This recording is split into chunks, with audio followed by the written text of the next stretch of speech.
Shalom saudaraku, berjumpa kembali bersama dengan saya, Pendeta Jakob Setio, dalam program Sapa Jemaat di Rumah. Kali ini kita akan bersaat teduh bersama-sama. Mari kita berdoa. Tuhan, kami mohon kuasa-Mu, kami mohon urapan-Mu, agar firman Tuhan yang sebentar kami renungkan sungguh-sungguh boleh memberkati kami. Roh Kudus tolong kami, agar kami boleh menerima pewahyuan yang baru yang datang daripada Tuhan. Terima kasih Bapa, berfirmanlah, kami siap diberkati oleh Engkau. Dalam nama Tuhan Yesus, haleluya, amin. Firman Tuhan kali ini terambil dari Lukas 2 ayat 11. Lukas 2 ayat 11 berkata, "Hari ini telah lahir bagimu juru selamat, yaitu Kristus Tuhan di kota Daud." Saudaraku, sebentar lagi orang percaya di seluruh dunia akan merayakan Natal. Natal yang setiap tahun kita rayakan pada tanggal 25 Desember itu seringkali menimbulkan kontroversi. Apakah benar Yesus lahir pada tanggal 25 Desember? Beberapa waktu yang lalu, saya menonton sebuah video dari seorang pemuka agama tertentu yang mengatakan bahwa tanggal 25 Desember yang diperingati oleh umat Kristen sebagai hari kelahiran Kristus sesungguhnya adalah hari perayaan orang-orang kafir. Dia mengatakan bahwa tanggal 25 Desember sesungguhnya adalah hari perayaan Dewa Matahari yang kemudian dihubung-hubungkan dengan hari kelahiran Tuhan Yesus Kristus. Maka menurut dia, merayakan Natal pada tanggal 25 Desember adalah perayaan kafir, karena sesungguhnya sedang merayakan hari kelahiran Dewa Matahari. Itulah sebabnya ia menghimbau umatnya agar tidak mengucapkan selamat Natal kepada orang-orang Kristen yang merayakan Natal pada tanggal 25 Desember. Celakanya saudaraku, pendapat ini diaminkan oleh beberapa pendeta-pendeta Kristen yang juga meyakini bahwa tanggal 25 Desember adalah perayaan Dewa Matahari. Saya sendiri tidak tahu pasti mengapa para pendeta itu berpendapat demikian.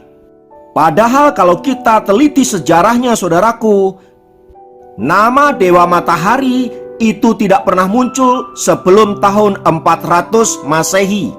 Itu berarti baik nama Dewa Matahari maupun perayaan kelahiran Sang Dewa Matahari tidak pernah diperingati sebelum tahun 400 Masehi.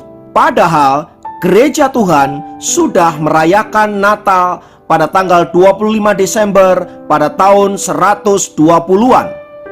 Itu artinya gereja Tuhan telah terlebih dahulu memperingati kelahiran Sang Kristus pada tanggal 25 Desember. Anehnya, 300 tahun kemudian baru peristiwa tanggal 25 Desember itu dihubung-hubungkan dengan kelahiran Dewa Matahari. Bukankah ini sesuatu yang konyol saudaraku?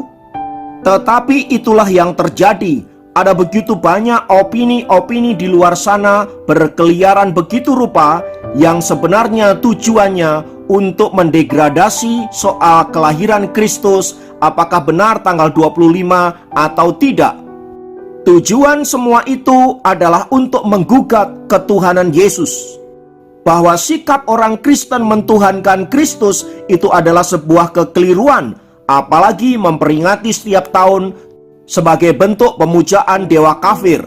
Saudaraku, kontroversi soal Tuhan Yesus ini sebenarnya tidak hanya terjadi saat ini, tetapi sejak kelahirannya pun sudah menjadi kontroversi.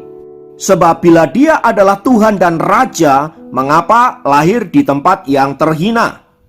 Dan jika dia adalah Tuhan dan Raja, mengapa harus mati dengan cara disalibkan? Sebuah peristiwa kematian yang begitu rendah.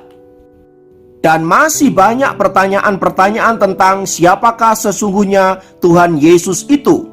Nah, di negara kita saudaraku, ini adalah sesuatu yang unik. Sebab setiap setahun sekali ketika umat Kristen merayakan Natal, selalu saja ada umat lain yang bikin kehebohan. Entah itu mengatakan bahwa itu adalah perayaan dewa kafir, entah itu mengatakan bahwa haram mengucapkan selamat Natal, atau ada juga yang mengatakan kalau dia Tuhan, mengapa dilahirkan? Dan kalau dilahirkan, siapakah bidannya? Pertanyaan-pertanyaan ini menunjukkan bahwa sesungguhnya mereka tidak mengetahui tentang siapakah Kristus yang sesungguhnya dan konsep kekristenan tentang Tuhan yang lahir ke tengah-tengah dunia. Lalu bagaimana kita menyikapi semua ini, saudaraku? Yang pertama, ingatlah, tidak penting tanggal berapa kita memperingati kelahiran Tuhan Yesus. Sebab sesungguhnya yang terpenting adalah Dia lahir di dalam hidup kita, Dia lahir di dalam hati kita. Perihal tanggal 25 Desember yang kita rayakan sebagai hari kelahiran Sang Mesias, kita harus percaya tentang catatan Alkitab bahwa tanggal itu benar adanya. Soal ada orang lain yang mengait-ngaitkan hal itu dengan kelahiran Sang Dewa Matahari, itu urusan mereka. Dan kita harus dengan keyakinan penuh mengatakan bahwa pendapat itu salah besar.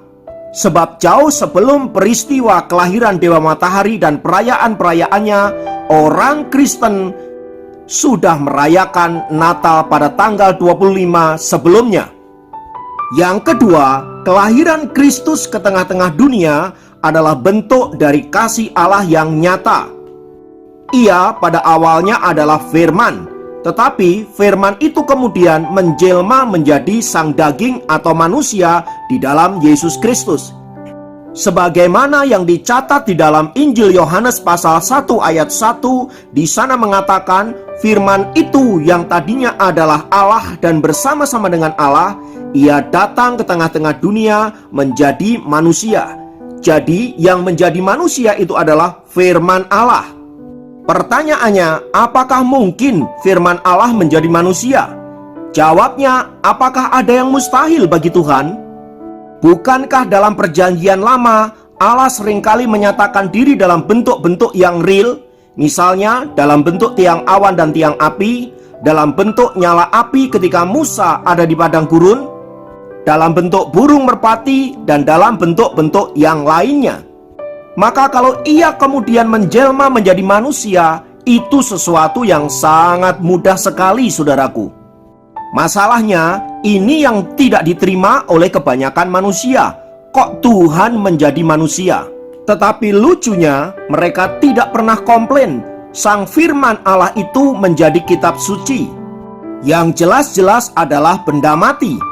Tetapi ketika Sang firman menjadi manusia yang hidup dan bisa berinteraksi dengan manusia, mereka komplain. Tetapi sebagai orang percaya yang sudah dewasa dalam iman, saudaraku, mari kita menanggapi dengan bijak komplain-komplain mereka itu. Kita tak perlu merasa terganggu dengan semua itu atau merasa ragu dengan iman kita. Sebab sesungguhnya yang terpenting, saudaraku, bukan soal tanggal berapa Yesus lahir, melainkan apakah ia lahir dalam hati kita atau tidak. Yang ketiga, saudaraku, soal sebutan anak Allah. Kita harus paham bahwa dalam perjanjian lama, konsep tentang anak Allah adalah konsep yang normal. Israel sendiri seringkali disebut sebagai anak-anak Allah. Pernyataan ini adalah pernyataan tertua tentang Israel adalah anak Allah. Dalam Keluaran 4 ayat 22 di sana dikatakan, maka engkau harus berkata kepada Fir'aun, beginilah firman Tuhan, Israel ialah anakku, anakku yang sulung. Pada catatan yang lain, Salomo bahkan dikatakan ia sebagai anak Allah. Dalam 1 Tawarik 17 ayat 13 di sana dikatakan, aku akan menjadi bapanya dan ia akan menjadi anakku. Dan masih banyak catatan-catatan tentang konsep anak Allah dalam perjanjian lama. Demikian juga tentang Yesus Kristus. Ketika ia disebut anak Allah, bukan berarti bahwa Allah melahirkan anak, melainkan predikat yang diberikan kepada seseorang karena kedekatannya dengan Allah. Kalau Yesus disebut anak Allah, itu sesuatu yang wajar, Sebab ia datang daripada Allah, itu artinya sifat keilahiannya menempel pada diri Yesus, tetapi sekaligus ingin menjelaskan bahwa Yesus sebagai pribadi manusia, ia memiliki kedekatan dengan Bapa atau Allahnya. Karena itu, mari kita tidak ragu tentang Tuhan kita. Dan melalui penjelasan yang singkat ini, saudaraku, baiklah kita senantiasa berpegang teguh akan iman kita, dan mari kita menyambut Natal dengan sukacita, dengan keyakinan penuh bahwa Sang Anak telah lahir ke tengah-tengah dunia untuk menyelamatkan manusia, dan Dia juga telah lahir dalam hati kita untuk menyelamatkan hidup kita. Ketuhanan dan keilahian Yesus tidak akan terpengaruh oleh orang lain yang akan mengucapkan selamat Natal atau tidak. Itu sama sekali tidak penting. Sebab Dialah Tuhan dan Dia akan tetap Tuhan untuk selama-lamanya. Kiranya firman Tuhan ini menguatkan dan meneguhkan kita semua. Mari kita menyambut Natal dengan sukacita. Tuhan memberkati, mari kita berdoa. Tuhan, kami bersyukur buat firman-Mu. Kiranya ini boleh menguatkan kami untuk kami tetap setia kepada Tuhan kami, Juru Selamat kami, Yesus Kristus. Kepada mereka yang belum percaya, kiranya Tuhan sendiri yang akan menyatakan kuasa-Mu, supaya suatu kali mereka percaya kepada Tuhan Yesus. Terima kasih untuk kebenaran firman-Mu. Dalam nama Yesus kami berdoa, kami bersyukur. Haleluya. Amin. Demikian program Sapa Jemaat kali ini. Sampai jumpa dalam program Sapa Jemaat yang lain. Tuhan Yesus memberkati.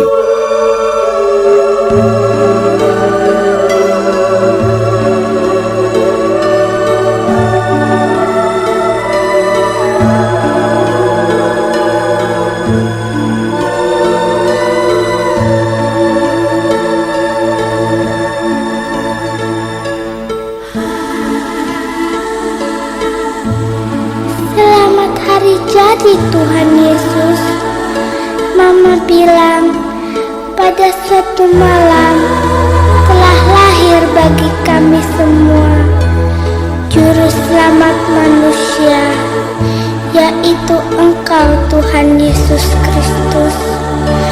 Engkau datang membawa damai bagi seluruh dunia.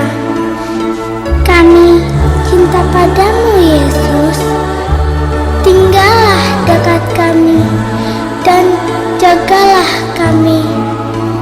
Kami minta padamu ya Tuhan Yesus. Pimpinlah hidup kami, Mama, Papa, Oma, Opa, adik dan kakak.